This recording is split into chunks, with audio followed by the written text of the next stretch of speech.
Nalulungkot ka sa naging itsura na ngayon ng Sabina Shoal. It appears na yung mga coral reef kinukuha, kinacrash, and then eventually dinadump. Yun yung nakakalungkot na part dito. Namatay lang or intentionally pinatay to give way for small-scale reclamation. Nakakaalarma ang balitang to. China nagtatayo na ng panibagong isla sa West Philippine Sea at inuunti-unti na ito. Pag hindi ito tinutukan ng Philippine Coast Guard, bye-bye na Sabina Shoal. Sa litrato kasing ibinahagi ng PCG, tignan kung gaano kadami ang tinambak ng China.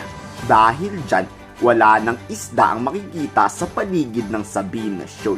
At ang pinakamaapektuhan nito ay ang kababayan nating mangingisda. Ang bumulagana sa amin ay mga dead and crushed corals. We're going to talk to fishermen from Palawan. Alam nila na kung gaano kayaman na pangisdaan dati ang natin imo-monitor ito at hindi natin babantayan ito. Baka sa mga susunod na buwan, magulat na lang din tayo na sa Sabina Shoal, malalaki na rin ang mga isla na nandito na ginawa nila. Hindi natin dapat sisihin ang Philippine Coast Guard. Sa katunayan, 26 days nang diretsong nandoon ang BRT Teresa Magbanwa at hindi na to umaalis. Ang problema kasi kung mapalayas man ang mga Chinese Maritime Militia, bumabalik naman agad ang mga ito. Kaya talagang wala nang alisan ang ating barko doon. Pag umalis kasi ang Teresa Magbanwa, agad-agad magtatambak ang China, di wala ring kwenta ang pagbabantay. Sino ba ang among countries in South China Sea ang meron talagang walang pakundangang pagsira ng marine environment? It's only China. Sino lang ba ang pwede nating ituro lahat? China lang. Talagang sobrang nakakaalarma. Bakit? Halos katabi na kasi ng mainland Palawan ang Sabina Shoal. Pag to tinayuan talaga ng China, mag-empake na siguro ang mga taga-Palawan dahil posibleng ayun na ang susunod sa kupin ng China. Yan ay kung puro preskon lang ang gagawin ng Philippine Coast Guard. It is very alarming because Escoda Shoal is just 75 nautical miles away from the coastline of Palawan. Ganyan na siyang kalapit ngayon. Yung reclamation pagdating sa West Philippine Sea, alarming talaga. No? But this is more alarming kumpara sa Sandy case.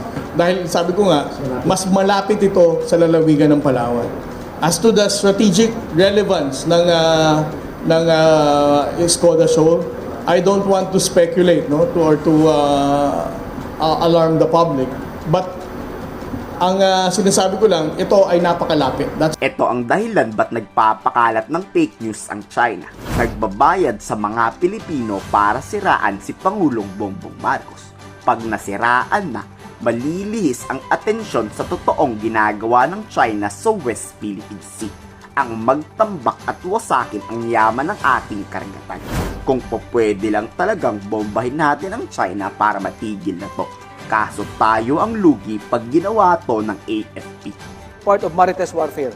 Marites warfare. Marites May warfare. bago po tayong term ngayon. To sow intrigue among us Filipinos na tayo ang mag-away-away. And we will be diverted from the true issue, which is China encroaching into our territorial domain in the West Philippine Sea. Anybody could say anything.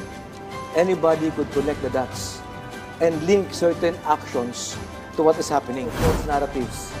It's more of shaping the perception of the public. Para ang taong bayan, pag sila nagsabi na ayaw namin ng ganito, hihina ang fighting spirit ng tao. Lalo napapatibay natin ang sense of nationhood. Lalong pinapatibay natin yung pagmamahal sa sarili natin. Sapagkat ang kalaban natin dito, hindi yung kapwa Pilipino. Ito na ba ang huli? Panahon na ba para sumuko tayo?